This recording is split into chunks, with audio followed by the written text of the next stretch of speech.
in, everybody. We are doing film theory kind of react content to the amazing digital circus, and it's saying that it's lying to us. I don't think it's lying to us, but maybe it is. Let's go. I'm excited. Oh, better not be muted. Did I mute the whole thing? No, I didn't. Okay.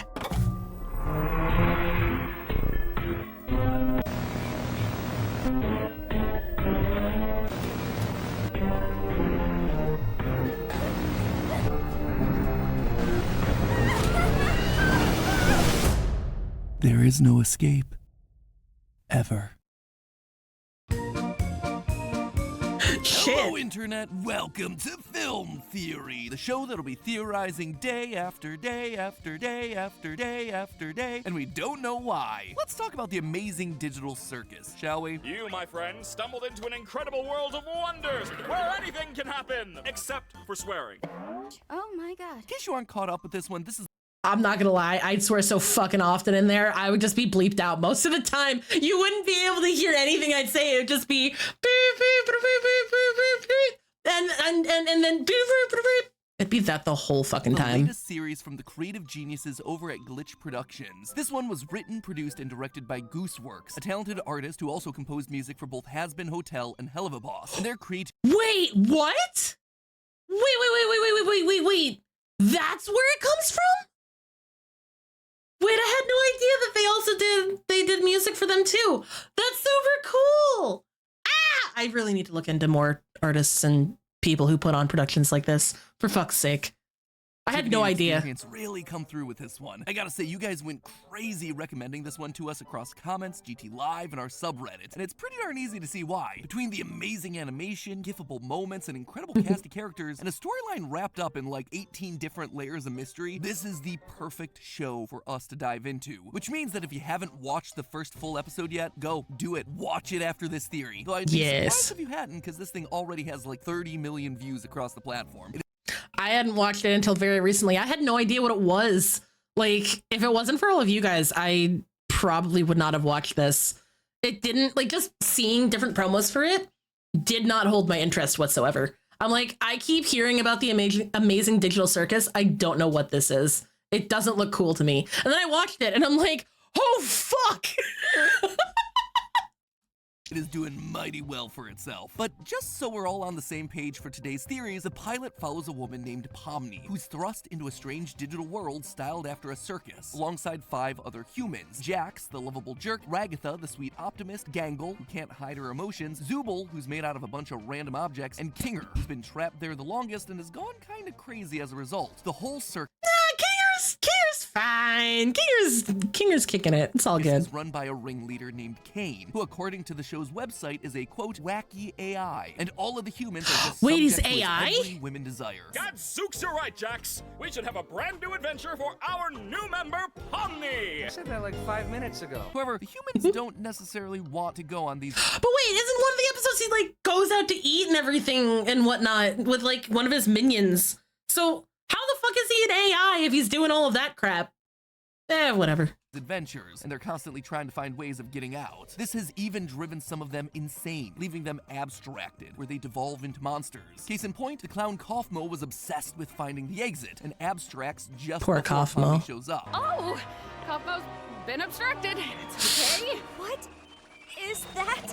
And yet, even when Pomni does get herself to the exit in this pilot episode, it doesn't go anywhere. It's just endless hallways and office spaces repeating. It is basically the back rooms. As it turns out, Kane made this fake exit, hoping to give the humans what they wanted. He just didn't know what to put on the other side. But here's the thing, like in the show, Kane even says like, don't try to find the exit. Like you're just gonna go insane trying to do that anyway. But why would he put a fucking fake exit in there if he knows that it's gonna drive people insane? Does he want people to go insane?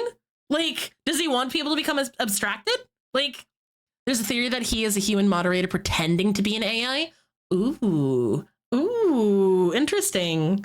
Yes, no bald Darth. Sorry about that.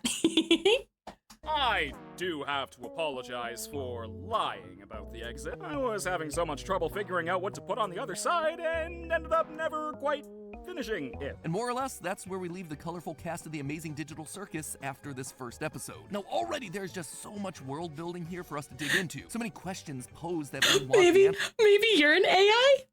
Oh my goodness. Also, Kane might have killed another AI mod, which could be an interesting concept. I haven't gotten that far into it, Nox, yet. I don't know who Abel is. So let me just slowly breach the surface of this. No, Max, you're not an AI. Maybe I am, though. There is no Abel? Then what do you mean? It's just a theory. Oh, okay. It's just a theory. I don't know anything about all of that stuff. I'm just getting into this. So let's try. How do you know, though? I don't know. You don't know. None of us know. Answers to, like, who's behind the amazing digital circus? Is there an actual way out, or are they just trapped forever? Are characters like Kaufmo really gone, or can they be brought back in some way? And sorry to say, I don't have a whole lot of answers for those things. Not yet. For as much as Glitch and Gooseworks packed into the first episode, they've done the wise thing and not given us a whole lot of answers. But I do think they've given us plenty here to theorize about. So here are 3 amazing digital circus theories. Don't run for the exit doors yet, my friends. We're going in. Let's start things off a bit small scale here. Theory number 1, everything in the show is literally a video game set in the late 1990s. Now, I can see that lot in just this one episode that paints this as a video game world. For example, right at the beginning, we see a pixelated title card for the show that's obviously in the style of old school PC, PlayStation, and N64 games. This is further driven home in a secret video that you can find if you go to wackywatch.com, a URL shown on screen during the episode, which shows us the main menu for this game. We also see a flower pot fall to the ground and clip into it. There was also like a QR code I could go and read, and I'm like, damn, that's actually kind of sick. That was cool. N64, yeah, no, it gave me like Super Mario 64 vibes there. That was actually really nice. So yeah, totally can see how this could be a video game.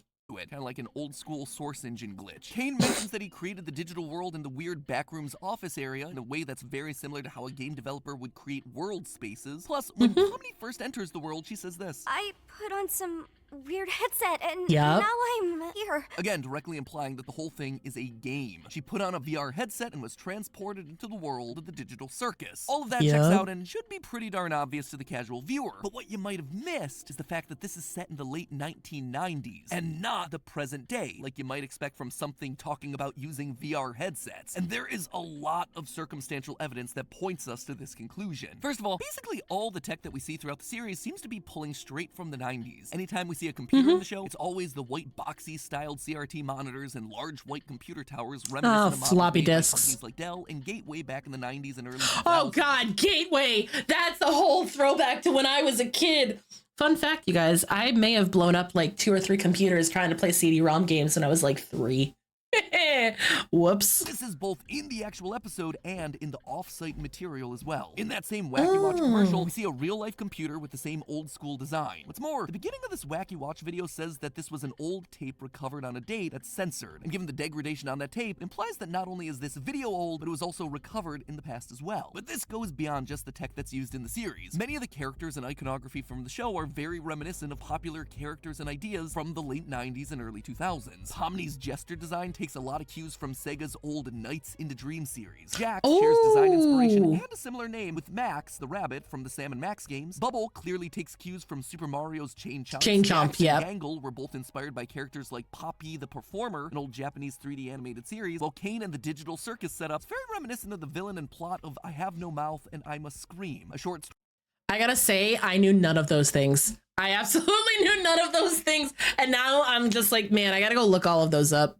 Story by Harlan Ellison, adapted into a point-and-click adventure game in 1995. Anyway you slice it, it's very clear that the creators want the show to have the same 90s vibe that we're all so nostalgic for right now. But you might be thinking, hold on, they're talking about VR headsets here. That's a modern thing, right? Wouldn't this thing just be inspired by the 1990s rather than set in the 1990s? That's a pretty good call-out. A lot of advances in virtual reality technology have only been made across the last decade, especially when you're talking about gaming. That doesn't mean that VR technology didn't exist back in the 1990s. And I'm not just talking about the rudimentary black and red wireframes of the Virtual Boy either. Oh, Back in God. 1991, Sega announced the Sega VR. In 1993, Virtuality created the Mega Visor display. And in 1995, Fort Technology hit us with the VFX-1 headset, just to name a few. And looking into old Interesting. footage of all these Not the things, Virtual Boy. How many people got massive headaches from that?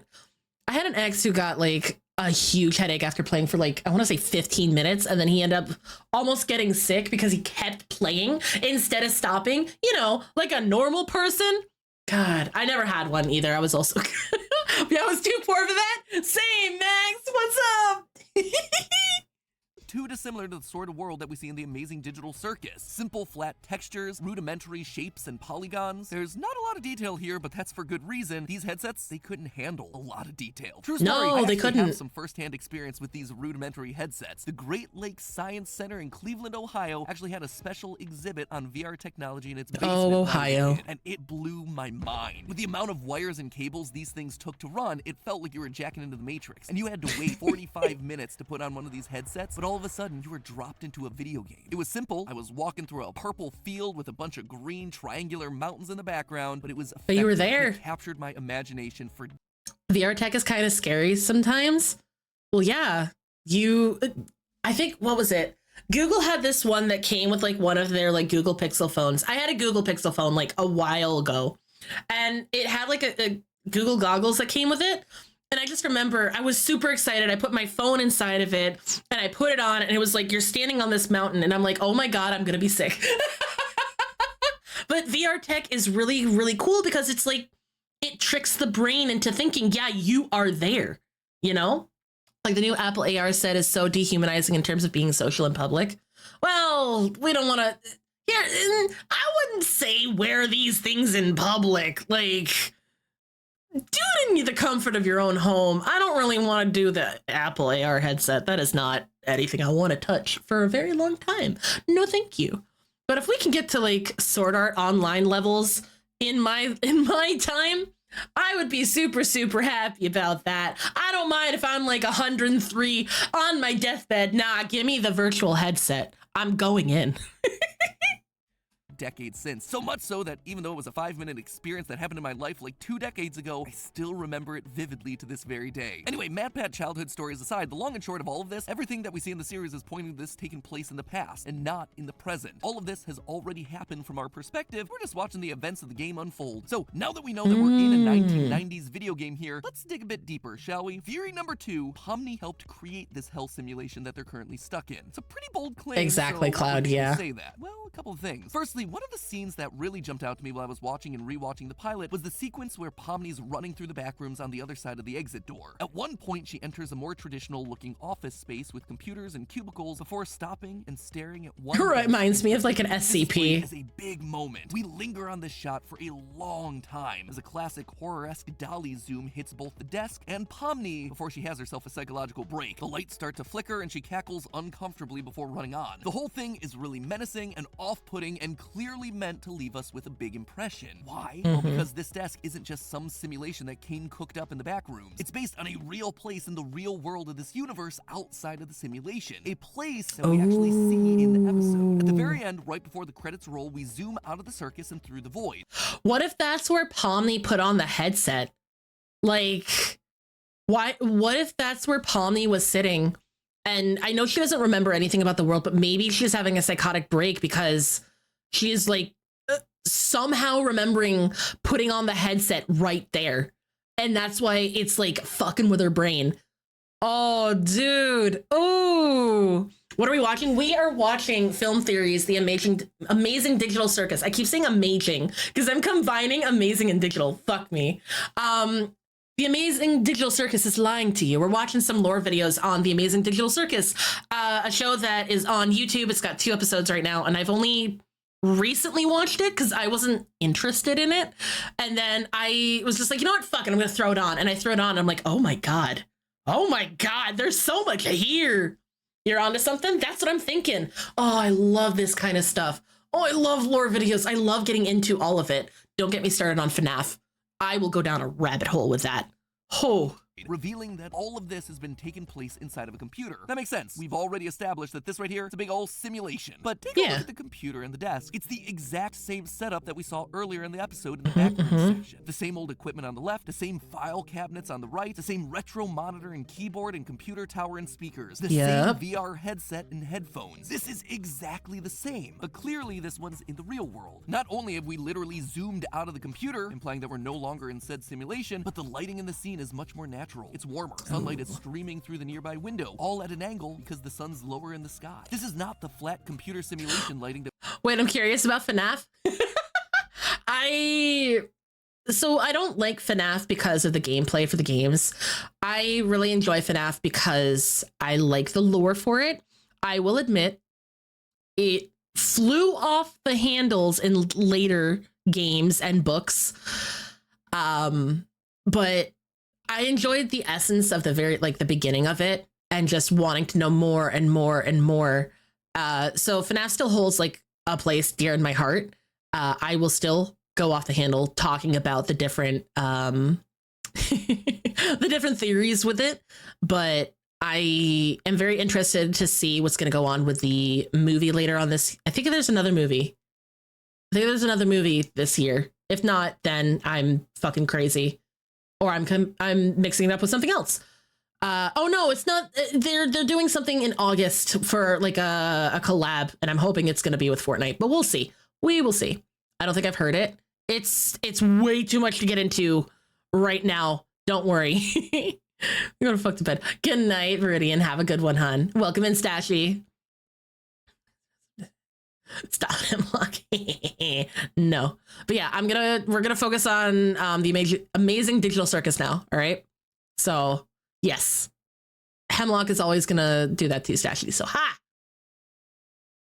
That we've been seeing throughout the rest of the episode. That right there, the desk and computer setup existing both in the simulation and in the real world, is already a pretty interesting point, but why then would it break Pomni? What causes her to go off the deep end and start laughing? Because that's where she is! Pomni recognizes that this is her desk. At the beginning of the episode, they make it clear that Pomni has lost her human memories. But this, I believe, is triggering a deep realization inside of her. Based on what we're getting here, I believe that Pomni's human persona is an employee at CNA, the company developing the digital circus game and VR headset, and seeing it here inside the game unlocks some weird flash of her memory as to what's happening to get her into this situation. She's trapped in the very game that she helped to create. It's ironic, hence why she laughs. It's funny. It's darkly funny. I can see this being a huge reveal down the line, and one that could be potentially devastating for all the rest of our characters. For Pomni, obviously, but also for all the other characters who are trapped in here who would be seeing her as the one to blame for their current imprisonment. Also, real quick, super short micro theory. I don't think we have enough information to figure out what the initials in the company name C and A stand for, but one possibility that did jump out to me, it could potentially stand for Cain and Abel, partially named after the AI simulation Cain, which could then lead itself to a lot of that's where it comes in. You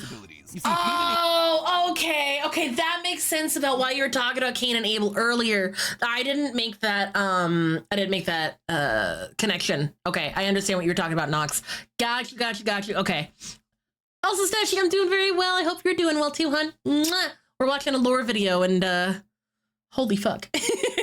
But no, that makes sense, the Cain and Abel thing. But how would their story... Well, I mean, Abel's not there, which is why Cain is, and that would make sense because Cain basically got his brother killed in the actual lore, which they're probably going to explain right now, so I don't need to explain it. But that's fine. Abel are a pair of brothers who are the sons of Adam and Eve, with Cain ultimately killing his brother and creating the first ever murder in the world. Anyway, you know how we love ourselves a good biblical reference here. I just wanted to mention it in case we get more clues in future episodes. But something we do have more than enough to say about, theory number 3, all the characters aren't actually humans trapped inside the digital circus. Instead, they're all digital copies of the brains of humans who've put on these headsets, cloned and then forced into the simulation. Now this is a pretty big swing. I mean, Pomni's first line of the series is practically, oh no, I'm a human who put on a headset and now I'm trapped here. And then Cain follows it up with this. My, it appears a new human has entered this realm! Human. He calls her a human. And that actually lines up with what we've seen with the official synopsis, explicitly calling Pomni and the others humans, in contrast to Cain being an AI. Quote from that synopsis, a woman gets trapped in a crazy virtual world along with 5 other humans and are now subject to the whims of wacky AI and their own personal traumas. Plus, I just personally like the image of a bunch of people strapped into these VR headsets a la Sword Art Online. But all of that being said, I believe that there's a lot of evidence pointing towards these characters being computerized clones rather than actual humans. For instance, as I mentioned above, Pomni starts going a bit crazy when she sees her desk from the real world in the circus's back rooms. But think, what was actually on that desk? A headset. Pretty clearly a headset that is not on any human's head. And that's not just a thing in the simulation, it's also on the desk in the real world too that we see in the final shot of the pilot. If there's a human trapped in the digital circus here with a headset firmly planted on their head that they can't get off, shouldn't they, you know, be stuck there with the headset on their...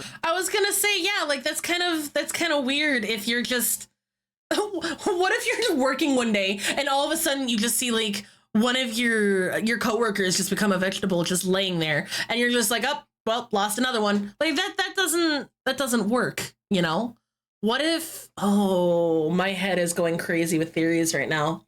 Ooh, like that's obviously not going to be a thing that happens. I don't think that there's going to be like some sort of crisis that's going on with like employees just getting sucked into the game like that, you know? Depends on the company, honestly. Okay, fair. That is true. There could be something else going on, but like, what if putting them in there? Wait, guys. Okay, what if, oh my God. Okay, what if something's going on with a company and if you like cross a line or something, then this headset gets put on you and you do get popped into there because her memory is completely erased until she sees that desk and then she starts going fucking crazy, right? Like, what if something happens, and if something happens, then you get to be testing this game out like personally. They put headsets on you and that happens. And you can't like, what?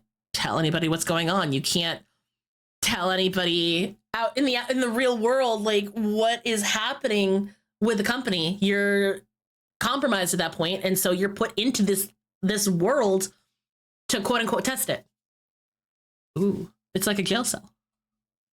It's like a jail cell that we have to go off of right now. It makes more sense that Pomni put on the headset, had her consciousness copied into the game, and then she just took off the headset to go home. Meanwhile, Pomni in the game can't take it off because she's not a flesh and blood human anymore. She's a digital copy whose memories begin the moment the headset so was it's put the on. split. Even if Got the it. wrong in this desk isn't Pomni's, all the other characters went through this exact same process when they first joined, as Jax hinted at when he sarcastically said, How do I take this headset off? Just keep grabbing at it. That works for all of us. they all tried the exact same thing, and it didn't work for any of them. They're all digital copies grasping at a VR headset that isn't there anymore. But you know the thing that really convinced me of this theory? The mannequins. Yeah, did you notice these guys? All throughout the episode, we see several artist mannequins populating the circus. You know, these are things that artists will sometimes buy to help them get references for poses. Most prominently, we see them in the restaurant with Kane and Bubble acting as background characters. But why would they matter? Well, we know that Kane can create NPCs. Kane, is this one of your NPCs or is this a new sucker? So maybe these mannequins are just random, nameless characters that Kane made up to fill in the circus. Maybe, but that just doesn't sit right with me. First off, the dolls are clearly capable of emotions. We see one get upset when Pomni interrupts it taking a bath, silently screaming at Pomni until she slams the door. There's something more going on here than just these things being background extras. Take a look at this. When Ragatha is showing Pomni to her room, there are several other doors for other characters in the background. This is actually the a great worm. piece of Oh my God, wait, hold on. The worm. No, go back. Take a look at this. When Ragatha is showing Pomni to her room, there are several other doors for other characters in the background. The worm! It's behind my head. Wait, hold on. You can't see it. Let me move. The worm! Wormy! Damn, it's been... Oh, man. I want to see the worm. I'm sorry. I love those things. You still love me if I was a worm. This is actually a great piece of world building. We see that each of the current characters have themselves their own rooms, as well as several other characters that we haven't met yet. There's this colorful one that I can't quite make out, what looks to be a pinkish purple goo monster, some sort of cute doggo, green and orange anteater looking guy, a black It's a worm! chess piece that I'm gonna guess It's wormy! It's literally a worm on a string. MatPat, come on, dude. Come on. You lived on the internet. You should know this. Kinger's counterpart, implying that he didn't come into the simulation alone. Regardless, all of these portraits have giant red X's over them, and that checks out. These are likely characters that have abstracted in the past, just like Kaufmo did. We even see other abstracted creatures in the cellar when Kane banishes Kaufmo. Anyway, along with these past and current characters, we also see several doors with blank mannequins on them. Not just one, but multiple doors. If I had to guess what's going on here, when a new human enters the game, these rooms transform into one that's appropriate for them, and the mannequin on the door transforms into their character. And what's more, I believe that there's a mannequin in the game that also transforms into that character. Right now, they're placeholders, but they get molded into these human copies whenever someone new puts on the headset and their brain gets scanned into the system. That would fit thematically with the idea of the mannequins to begin with. They're supposed to be used as references and then turned into something real when you're using them for your artwork. That would also fit with the fact that they're on the doors of all these empty rooms, and the characters being scanned clones of human brains would fit the fact that they can't take off their headsets despite us seeing a headset headset not being worn at a desk that is clearly meant to be Pomni's. It just all fits with what we've seen from the series so far. In short, the series is gaslighting us. It isn't about a bunch of humans trapped in a simulation. Okay, but let's be real. What in this day and age is not trying to gaslight all of us? For real, come on. And it's about a bunch of human consciousnesses that have been scanned into an AI system and then mapped onto blank mannequin bodies, where the computer can then simulate their human behavior and push their buttons to the breaking point, learning the weaknesses of the human psyche. And then, when they've had too much and abstract out of the system, well, then you just boot up another new simulation and try again. There is no exit door, just an endless loop of torturous tests run by Kane as he tries to understand the human experience. Just like a real circus, all of it is just a big performance. But hey, you know what character in the show that I think is criminally underrated? Bubbles! This adorable little bubble doggo seems like they're willing to eat just about anything, but I know for a fact they would absolutely love the food from the sponsor of today's episode. Okay. We're not gonna go to the sponsor, but let me just say this. I don't know. I don't know if I agree with that.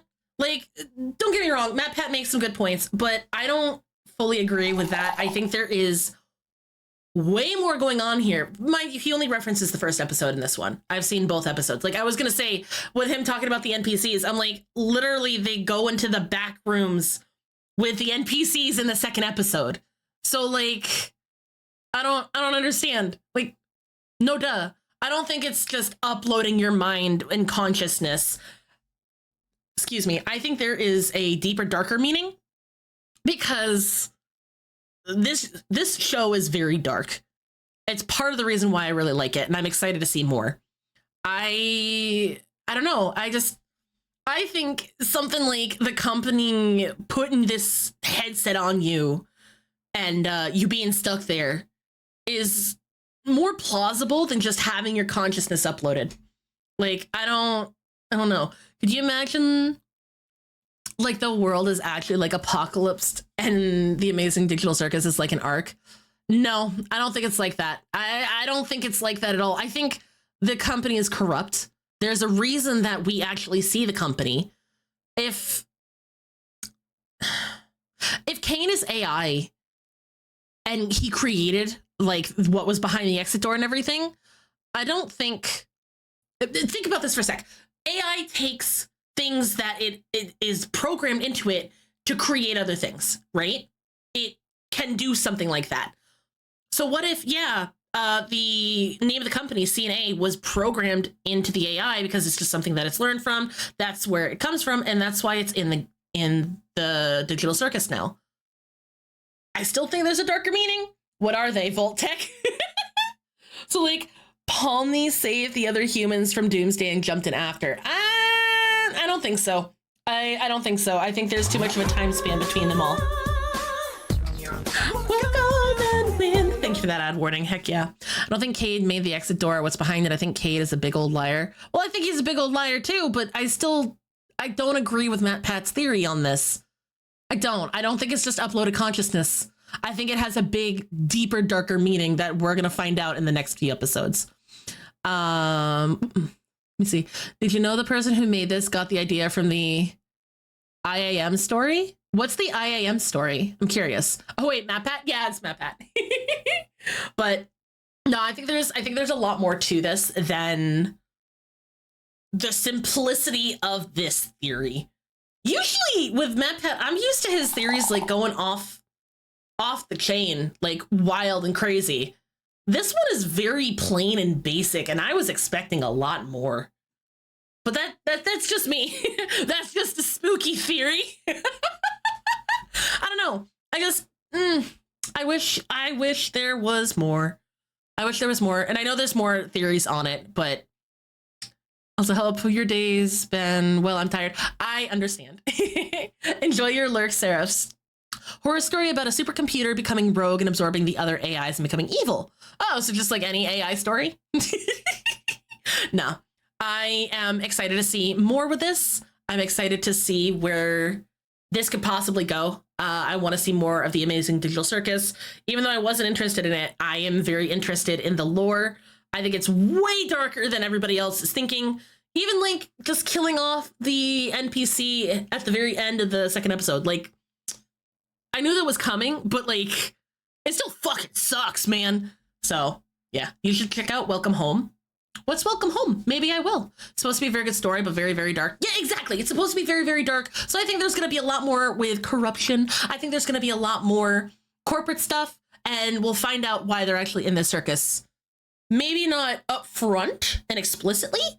Will definitely be, it'll definitely be alluded to us as time goes on.